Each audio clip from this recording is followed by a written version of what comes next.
Have you ever had to walk away from a toxic family member? No names, just yes or no. I still remember the way my mom said it. Her voice dipped in that artificially soft tone that made every rejection feel like a lullaby. She looked down at her coffee cup like there was something sacred hiding in the foam, like she couldn't bear to meet my eyes when she said, "We just can't co-sign that, sweetie. Not right now." And then she added, almost too quickly, "It's not that we don't believe in you. You know we do. But we've got to be careful. Financially."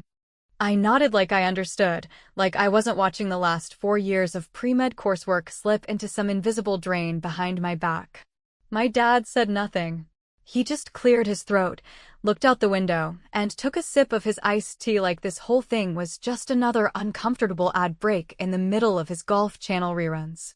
I think that silence, that calm, practiced nothingness, hurt more than any words he could have thrown at me. I wasn't angry. Not yet. I was confused. I kept thinking, maybe they really are stretched thin. Maybe there's something going on they haven't told me about. Maybe it's not personal. I told them it was fine. I told them I'd figure something out. I always did. I went upstairs, sat on the edge of my bed, and just stared at the same patch of beige wall for what felt like hours. My acceptance to Johns Hopkins had come in just 3 weeks earlier. I was in. Full ride for tuition, but not for living. I needed a place to stay, books, food, insurance, basic survival stuff that the loan would have covered. A cosigner was the only thing standing between me and the life I'd been clawing toward since freshman year of high school. I didn't cry that night. Not even when I got the email from the loan company officially declining my application. I'd already started quietly researching alternatives, weird fellowships, overseas programs, maybe even something in Asia or Europe where programs were more affordable or, hell, even free if you were good enough. I was good enough. I knew that. It was the only thing keeping me upright at that point. What cracked something open in me wasn't the rejection. It was what happened 63 days later. It was a Saturday in July. Sticky hot, the kind of day where everything smells like lawn clippings and distant barbecue. I got home from work early, waiting tables at the same diner I'd been at since I was 17, and pulled into the driveway to find balloons tied to the mailbox. Blue, white, silver. Inside, the house was full of laughter, music, champagne flutes on the counter. My mother was icing a cake that read "Bon Voyage, Kyle" in navy blue frosting. I stood in the kitchen like someone had just slammed a 2x4 into the back of my knees. Kyle, my younger brother by 3 years and serial academic underachiever, was going to Paris. Culinary school. Not just any culinary school, but one of the top-tier academies. The kind that costs more than an average college education and requires not only tuition but housing, supplies, tools, travel, insurance, all in euros. It wasn't the going that hit me. It was the funding. I leaned on the edge of the kitchen counter and asked, as casually as I could, "So, he got a scholarship or something?" My mom's smile faltered just a little and she said, "Oh no. He didn't get one. But we figured, this is a once-in-a-lifetime opportunity. You know how passionate he is. He's got so much potential, Emily. So much potential. Like I didn't. Like my sleepless nights, 10-hour shifts, internships, volunteer hours, lab reports, and flawless GPA meant nothing compared to Kyle's Instagram posts about finding flavor identity in fire-charred eggplant. I left the party early, told them I wasn't feeling well. No one stopped me. No one followed. I sat in my car in the empty Target parking lot for over an hour, windows rolled up, radio off, just breathing and counting. I couldn't tell you what I was counting. Maybe the seconds since I realized I'd officially been passed over. Again. Maybe the exact dollars that must have gone into my brother's future that were too risky to spend on mine. It wasn't even just about the money. That's what no one gets. It was the vote of confidence. The way they looked at him and saw a future worth betting on, even if he'd never really shown up for anything beyond his latest impulse. And the way they looked at me like someone who would figure it out no matter what. Like I was so self-sufficient, I didn't need belief. Like I'd already made it, even when I was drowning in quiet panic. I didn't scream at them. I didn't write some long letter. I didn't even cry. I shut my mouth, I got on my laptop, and I applied to every international research grant and scholarship I could find. I skipped sleep. I wrote cover letters in 3 languages. I learned how to convert my GPA to the European credit system. I mapped out everything: flights, costs, deadlines, exit strategies. Because if they weren't going to invest in me, I would. Even if it meant they'd never see me climb. The last thing I did before I left the country that fall was remove the family group chat from my favorites list. And that night, after the cake, after the pictures, after the well wishes for Kyle and his sparkling new dream, I watched from the hallway as my mom tucked an envelope of euros into his carry-on and said, "Just in case something goes wrong, baby. You know we've always got your back." I wonder, even now, if they ever asked themselves why they never said that to me. Maybe they didn't think I'd need it. Maybe they thought I was already gone. They weren't wrong. I was. It's a strange thing, realizing that the people who raised you, fed you, clothed you, smiled proudly at your kindergarten art shows, and clapped through your piano recitals, can look straight at you, day after day, and somehow not see the person you actually are. I don't mean they forgot my birthday or called me by the wrong name or made the kind of dumb, harmless assumptions that parents sometimes make after years of routine. I mean they genuinely did not see me, what I'd built, what I was capable of, what I was becoming, not because I was hiding it, but because they had already decided what I was and filed me away under some outdated label: responsible, self-sufficient, low maintenance. The background kid. I didn't tell them when I got the scholarship offer from the university in Belgium, one of those full-ride, highly competitive grants that only go to about a dozen people globally. I remember the email hitting my inbox while I was refilling ketchup bottles at the diner, my name spelled out next to "congratulations," and my hands shaking so badly I nearly dropped the phone in the fryer. I sat in the bathroom stall for 10 minutes after that, just breathing into my elbow, trying not to scream. Not because I wasn't happy, but because I already knew right then, in that tiny tile-walled moment, that I wouldn't be able to tell anyone in my family. You'd think good news would be something you'd want to shout from the rooftops, something you'd text in all caps to your parents and siblings and post proudly on Facebook. But for me, it was the opposite. The more amazing it was, the more alone I felt with it. Because I knew, deep down in that place where you store the truths that hurt too much to admit out loud, that if I told them, it wouldn't land. They'd nod, maybe smile politely, ask something superficial like, "Belgium? Isn't that where the waffles come from?" And that would be it. No excitement. No awe. No talk about how proud they were. Nothing that told me they actually understood what it meant. So I kept it to myself. I packed slowly over weeks, in between double shifts and overnight research reports.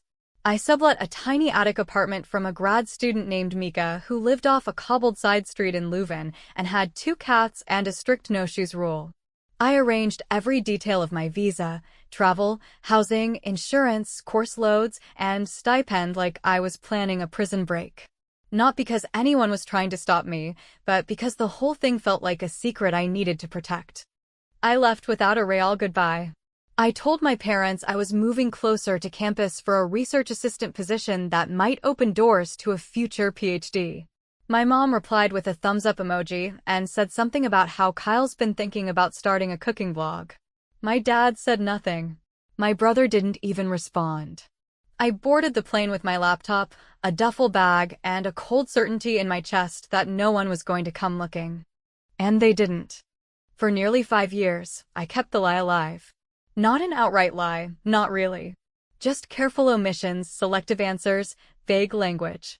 When they asked how I was, I said I was still in research. When they asked where, I said close to the lab. When they asked what I was working on, I sent links to broad articles and pretended the jargon was just too technical to explain. It wasn't hard. They weren't really asking. Not like they used to with Kyle. With him, every meal was an interrogation about his goals, his vision, his creativity. With me, it was like checking in on a houseplant, making sure I was still green and upright, but never too invested in how I got there. What stung most wasn't the distance. I'd gotten used to that. What stung was how effortless it was for them to forget that I was the one who used to win spelling bees, who built science fair models with toothpicks and hot glue at the kitchen table, who used to correct my teacher's math on the board. They had watched me rise, year after year, never once slipping, never once giving them cause for worry, and somewhere along the line, they mistook my reliability for invisibility. Meanwhile, Kyle became the family star, despite every red flag he waved like a parade. He failed out of 2 different internship programs in Paris, one for chronic lateness and another because, as he put it, the head chef had no soul and couldn't handle real innovation. My parents framed it as growing pains. He's still figuring it out, they'd say. You know, the creative types, they take a little longer to bloom. I couldn't count the number of times I sat in that tiny European apartment, eating instant noodles with my research notes open beside me, listening to my mom's voice on the phone gush about how Kyle had discovered saffron foam or fig-pickled trout. She always ended those calls the same way, still doing your science thing? Like it was a hobby. Like I was folding paper cranes or knitting socks in the corner of a much louder story. And yet, in that quiet resentment, I found something strange, clarity. The more I realized they weren't watching, the more I understood that I could shape my entire life without having to perform it. I published my first paper under a pseudonym. I got invited to speak at a conference in Copenhagen and wore a cheap secondhand blazer that I dry cleaned with a hairdryer and Febreze.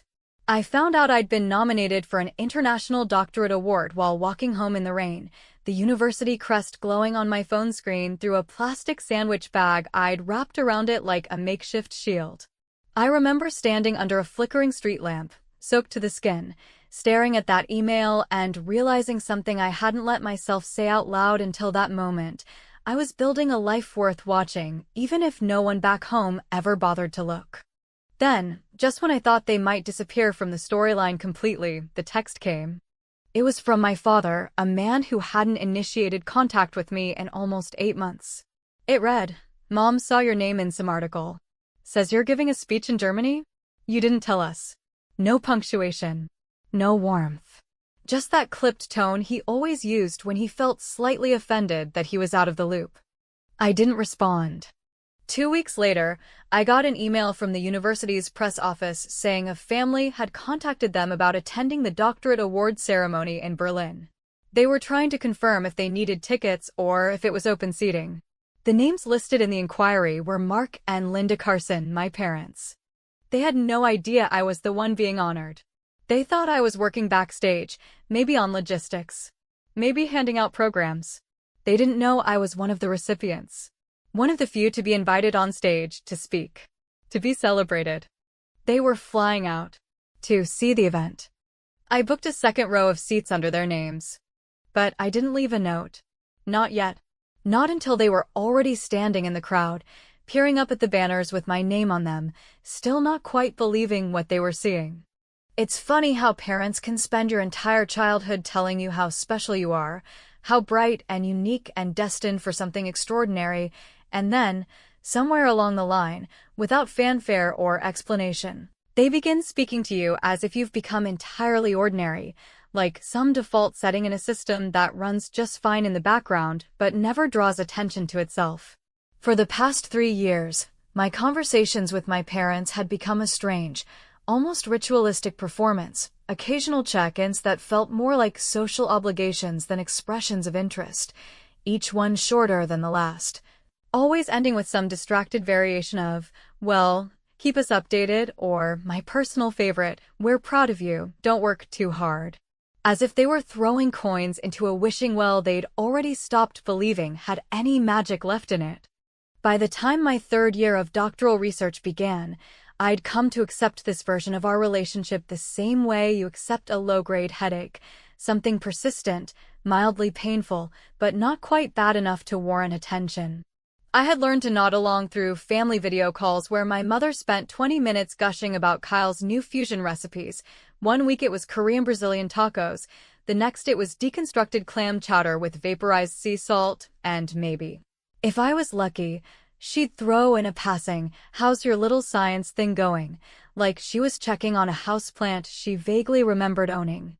Once, as a joke, or maybe not entirely as a joke, she ended a call by saying, "Love you, lab rat," and laughed, genuinely, like it was the cleverest thing she'd ever said. What they never asked, not even once, was what my research was actually about. Not what kind of doctorate I was pursuing, not what my published papers were titled, not who I was collaborating with or what kind of impact my work was making in the field of cellular immunotherapy. It was as if the word research alone was too dense, too boring, too unrelated to their world of small talk and holiday photos and Kyle's ever-changing restaurant concepts. They had stopped trying to understand me long ago, and I had stopped offering them the chance. But even in that emotional vacuum, I kept working. I kept building something real. I spent hours in the lab, sometimes forgetting to eat, often losing track of time entirely, my mind consumed by pathways and protein interactions, and the kind of cellular behavior that might, if we got it right, save lives. I found my tribe among other researchers brilliant, often socially awkward, deeply passionate people who didn't care if you wore the same hoodie 3 days in a row or forgot your own birthday, as long as you showed up with sharp data and a willingness to challenge assumptions. These were the people who celebrated with me when I got accepted to present at a major biomedical conference in Copenhagen, who drank cheap champagne out of paper cups when I secured a secondary research fellowship, who knew, in detail, the obstacles I'd overcome just to be in the room. It was one of those colleagues, Dr. Lena Varga, a Hungarian immunologist with a penchant for sarcasm and chain-smoking herbal cigarettes, who forwarded me the email about the doctorate award. It was written in German, of course, with enough formal phrasing and bureaucratic stiffness to make it nearly unreadable, but the words Ehrenpromotion, Hauptrednerin, and International Auszeichnung stood out like gold coins in a pile of dust. I read it 3 times before I let myself believe it. I had been selected as the keynote speaker and one of only 4 honorees in a continental doctorate celebration held every 3 years. It was the kind of recognition that changes careers. And I hadn't told a soul back home. I wasn't planning to. I figured I'd post the video later, maybe. Or not at all. Let them keep thinking I was quietly toiling away in some obscure lab somewhere, doing science stuff that wasn't really worth mentioning at the Thanksgiving table. But then life, ever the ironic playwright, stepped in. The article was a profile piece in a European medical journal. It wasn't widely circulated, but it included a professional photo of me, standing in front of my lab's electron microscope, and a caption that listed the upcoming ceremony in Berlin. It didn't even cross my mind that anyone from my family would ever see it. But 2 weeks later, I got a text from my father. "Your mom saw your name in some article. Says you're giving a speech in Germany? You didn't tell us." No greeting. No question mark. No warmth. Just that dry, clipped style that told me he wasn't actually curious, he was mildly annoyed, like he discovered a cousin was getting married and hadn't bothered to send an invite. I stared at the message for a long time before I put the phone down and returned to my data. Then came the email from the university's press team. It was short and polite, asking if I was aware that 2 individuals, Mark and Linda Carson, have reached out to request information regarding ticket availability for the upcoming doctorate ceremony. They had introduced themselves as my family. The irony made me laugh out loud in the middle of my lab. They were flying in. They were coming to Berlin. They had no idea I was one of the honorees, no idea I would be on stage, no idea that my face was printed on banners that would be hanging from the university auditorium's marble columns, next to Nobel Prize winners and industry titans. I didn't tell them. Not because I was trying to be cruel, but because I wanted to really see what they would do when they showed up, looked around, and realized I had been building an entire world without them. I arranged for them to have second-row seats. I didn't give them any backstage access, no private meet and greet, no note to explain what was about to happen. Just seats. 2 very visible, very central seats. Then I emailed my old college roommate, Rachel, and told her to be ready with her phone. I wanted photos. I wanted footage. Not for spite, not even for revenge. Just for documentation. Because some moments deserve to be frozen, if only so you can look back and remind yourself that it really did happen. The day of the ceremony arrived, and Berlin was wrapped in one of those rare spring mornings that makes everything look like it's been freshly painted, sky a sharp blue, the university's flags catching in the breeze like applause waiting to happen. I stood behind the thick velvet curtain in the auditorium's green room, listening to the echo of chairs being filled, the low hum of multilingual chatter, the occasional polite cough. Then Rachel sent me the photo. It was a wide shot of the venue's front steps, and there they were, my parents, standing just to the left of the main entrance, my mother in a wrinkled travel jacket, and my father with a printed itinerary in his hand, both of them looking around with the confusion of people who've shown up to the wrong event. My name was printed on the welcome banner hanging above the doors, bold and unmistakable, in both English and German. I zoomed in. My mother was squinting up at it. My father was checking his watch. They were about to walk into the room where, in less than an hour, I would take the stage. They had no idea what was coming. And for the first time in a very long time, I felt no obligation to make it easier for them. There is a particular kind of silence that fills a grand auditorium moments before a ceremony begins, a silence not born of absence or emptiness, but of anticipation, of compressed breath and unspoken expectation. And as I stood behind the curtain of the Universität Berlin's Aula Magna, the scent of polished wood and aging paper thick in the air, I could feel the vibration of that silence running up my spine like an electric hum. The air was warm with perfume and nervous energy, and just beyond the folds of heavy drapery, rows of dignitaries, researchers, faculty, and family members were settling into velvet chairs, their eyes drifting over the event program. Each of them waiting for a name that might mean something to them, for a face that would step into the light and declare itself worthy of the honor. And in the second row, sitting almost exactly in the center, just behind a row of award committee members and directly in view of every camera, were my parents. They looked smaller than I remembered. Or maybe it wasn't that they had shrunk physically, but rather that the mental space they once occupied in my life, so vast, so defining, so painfully heavy, had, over the years, collapsed in on itself, leaving behind something smaller, quieter, and ultimately far more manageable. My father was fidgeting with the edge of the program, running his thumb over the list of names and titles like he was trying to decipher some foreign code, while my mother was leaning toward the woman next to her, asking in slow English whether the coffee station would reopen after the ceremony. They had clearly not read ahead far enough to realize that my name, Dr. Emily Carson, was printed not only on the list of honorees, but also highlighted as the final speaker of the evening. It didn't surprise me. They had likely come expecting to see someone else's moment. Maybe they assumed I had helped organize the event or contributed to a small research collaboration in the background. Maybe they thought I'd be manning the coat check or distributing translation headsets at the back. That would have fit the version of me they'd built in their minds, the helpful, capable, quiet daughter who never asked for too much and never made herself too visible. That's who they thought they were here to support. Not a woman with her name etched into plaques, not a researcher with patents pending and multiple first author publications, not the final name in a program filled with titles and credentials they didn't even know how to pronounce.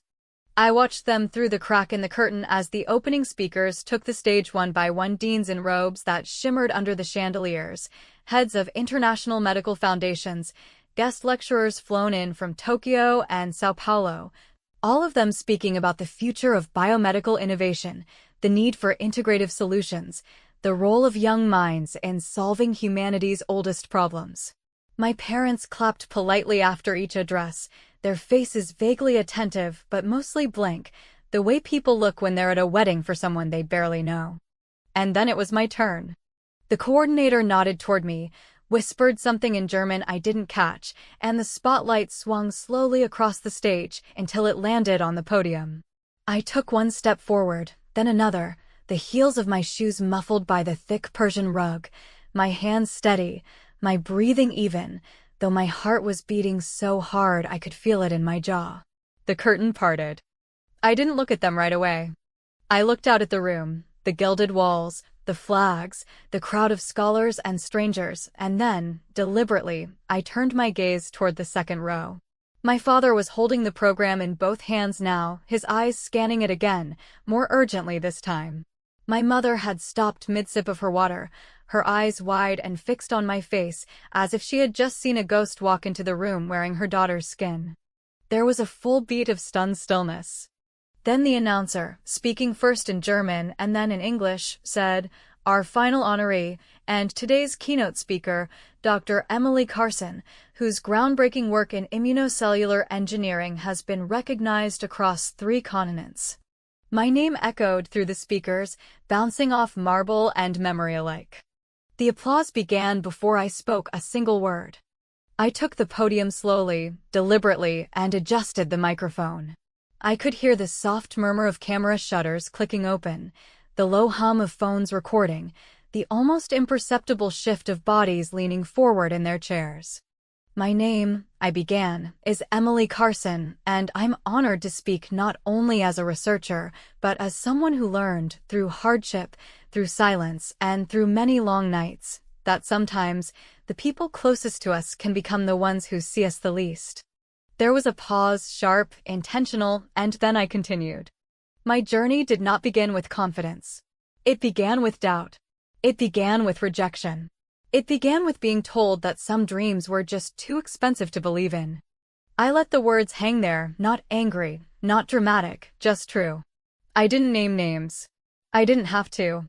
My story was specific and vague all at once, a narrative carefully crafted to resonate with anyone who had ever been underestimated, overlooked, or quietly written off by the people who were supposed to be their greatest champions. As I spoke, I allowed my eyes to pass over the crowd, letting the story expand beyond me.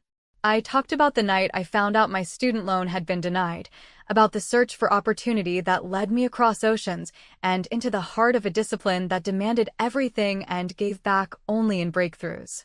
I spoke of failure, of resilience, of that hollow ache that comes from watching someone else receive the resources you begged for.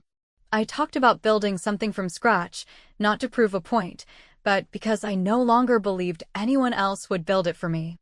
When I reached the end of my speech, I looked directly at the second row. I could see it on their faces, realization dawning like a sunrise too late to change the course of the day. My father had gone still, unreadable, his jaw tight and his hands folded on his lap. My mother looked flushed, her cheeks blooming pink, as if the lighting had betrayed her. She wasn't crying. Not yet. But she looked like someone who had just walked into the wrong house and realized, too late, that she was the stranger now. And so, I said, to those who only bet on what sparkles, who put their faith in noise and flash and surface, I hope you're watching now. Because brilliance, real brilliance, isn't always loud. Sometimes it waits in the dark, builds in the silence, and then, when the time is right, steps into the light without asking permission. With that, I stepped back, nodded once, and left the stage.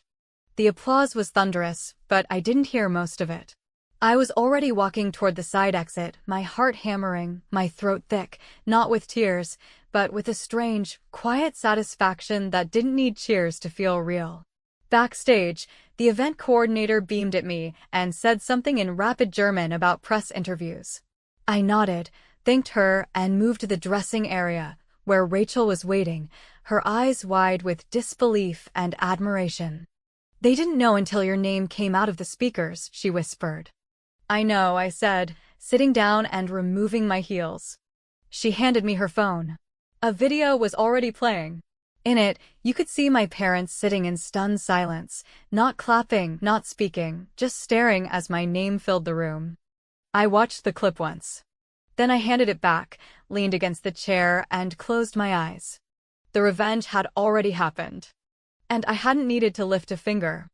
The thing no one ever tells you about getting exactly what you wanted, especially when what you wanted was to prove someone wrong, is that the silence afterward can be even louder than the pain that drove you there in the first place.